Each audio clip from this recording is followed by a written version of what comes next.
Hey creative friends, welcome to my channel, and here it is. It's Wednesday, which means it's sourdough day, and this recipe that I'm going to be doing, I'm excited about. It's the buttery sourdough biscuits from the King Arthur baking website, and I'll put the link below for it, but these just look so good, and so it's super simple. There's only 1, 2, 3, 4, 5 ingredients. Like, how simple is that? So the ingredients are, we're going to start off with 1 cup of the unbleached all-purpose flour, 2 teaspoons of baking powder, which I have right here, 3/4 teaspoon of table salt, so I have a half and a quarter to make my 3/4, and then 1 cup, well, you're going to have 1 cup of sourdough starter, which is my discard, and then 8 ounces of unsalted butter, and I've cubed that up so that it can incorporate easier. So all we're going to do is we're going to start by combining the flour, the baking powder, and the salt. And then I'm just going to make sure those are really well mixed right here. Get those kind of incorporated together. And then it says we're going to add the starter and combine the flour, baking powder, and salt, and then we're going to work the butter into the flour until it's crumbly. And so I will do that with my little pastry cutter thing here. This has always worked really well for me. People will use forks sometimes to cut it in, or 2 knives that you kind of cut back and forth. But I'm just going to go through here and kind of keep doing this until it becomes, kind of looks like cornmeal when it's done. And these are all going to be, all this butter is going to be incorporated into it, and it's going to be so good.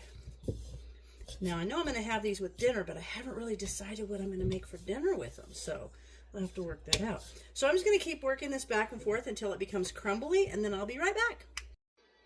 So I've got that nice, and you can see how it's crumbly. You can see the bits of butter, which is why you want your butter to be really cold. If it's warm, it will just mush up, but when it's cold, it will crumble up like that. So now that I've got that done, I'm going to add the starter, and I'm just going to mix gently until the dough is kind of cohesive. And then it just comes out on a piece of parchment where I'm going to kind of push it flat and make it, I'm not going to roll it out, I'm just going to use my hands and press it.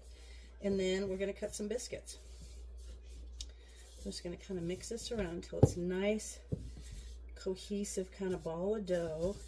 Not over mixing it, and trying to do it quick enough that that butter doesn't get super warm.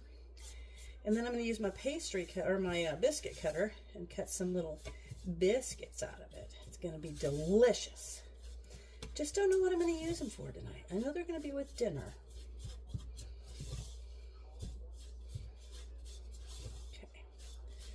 All right, that's looking alrighty. Now what I'm going to do is lay a piece of parchment out, and I'm going to scoot this off of here and kind of mix that in a little bit. Oops, a little better. I always do something. Flicked right off the end of my spatula. Okay. All right, that's looking pretty good. Now, kind of reminds me of the scones when I first put them out on the counter. They were a lot of just kind of crumbly, falling apart, just kind of like that. But we will work them together now. Okay. I'm just gonna work them. Feels like the consistency of like just a little Play-Doh, not quite sticky.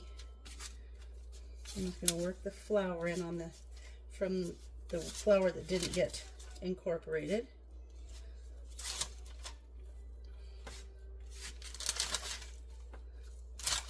It's going to make them flaky. And one of you said to me, and I appreciate the tip, I knew it, but I just have a bad habit. So my bad habit is when I use a biscuit cutter, I twist it. I go down and I twist, which I think is like cutting it away from the dough in my mind. But you don't want to do that, because when you put it down there and you twist it, it kind of locks the sides together so it won't expand. So I appreciate you reminding me of that, because I'm going to have to use the biscuit cutter on these biscuits, and I want them to rise as high as they can, and if the sides are kind of crimped together, they won't. So that was a good tip, good tip reminder. I knew that. but I don't know, in my mind, it just happens. Okay, so now I'm going to press this out till it's about 1 inch thick. And this should make about 6 to 7 large biscuits. Okay, and I've got my oven preheated to 425. And now, oh, see? I almost did it, but I cut myself. I twisted the whole thing, not the biscuit. Straight down and up. Look at that. Okay. 3. See, they're going to rise so nicely. 4. Oh, it's so hard for me. Okay. Now I'm going to probably get 2 more out of here.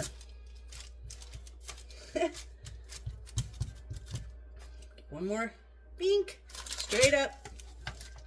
And then I always just take a little bit and I press it into the biscuit cutter, which probably is going to be the one that doesn't rise. Okay.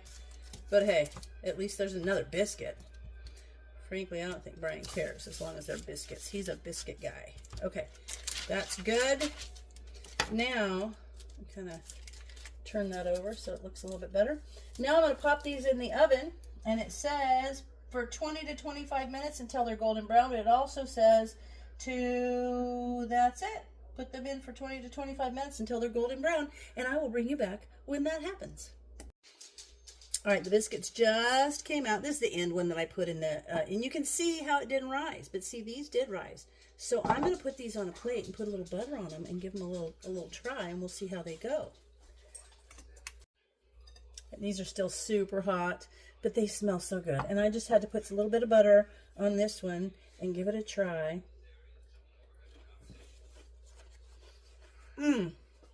Oh, those are good. I really like them. These are phenomenal, and they're very few ingredients, and they are so good. I actually think tonight for dinner, we're going to have breakfast for dinner, and I'm going to use these with dinner, with scrambled eggs, with cheese and ham. These are going to be perfect. Well, I hope you guys give it a try. I'll put the link to the recipe in the description. They are so good, and it's a great way to use your sourdough starter or discard. And so I appreciate you watching, and as always, thanks for watching, and I'll see you in my next video.